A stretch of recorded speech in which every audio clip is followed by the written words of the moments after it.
लड़का क्या कहता था, क्या हो तुम? आज हम कहते तू क्या है बे? हम पासपोर्ट लेके इमिग्रेशन ऑफिस में खड़े होते हैं, they look at it with lot of respect, like सीधे उनके मुंह से निकलता है, आओ you come from the country of Modi. आओ अगले 1 मिनट में ना आपका भी आओ निकलेगा। सुनो, Indian passport Henley passport index की लेटेस्ट रैंकिंग्स में इंडिया के पासपोर्ट की रैंकिंग 80 से गिरकर 85 पर पहुंच गई है। फॉर योर इन्फॉर्मेशन अंधभक्तों, रैंकिंग में 85 80 से कम होता है।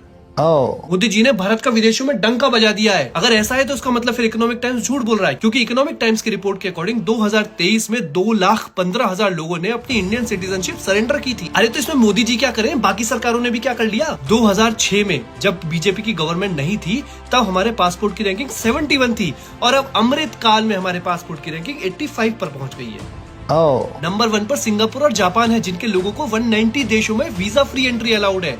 हमें कितने में अलाउड है? 57। ऐसा इसलिए क्योंकि बाकी डेवलप्ड नेशंस को खतरा है कि कहीं हमारे देश के लोग उनकी कंट्री में जाकर इलीगली सेटल ना हो जाए। और हमारे देश के लोग ऐसा क्यों करेंगे? क्योंकि हमारे देश में थोक में बेरोजगारी जो बढ़ रही है। ऊपर से इन सभी देशों की जिनकी पासपोर्ट इंडेक्स में रैंकिंग अच्छी है, उनकी per capita income, not GDP, per capita income का लेवल बहुत अच्छा है। लोगों को फाइनेंशियल सिक्योरिटी है।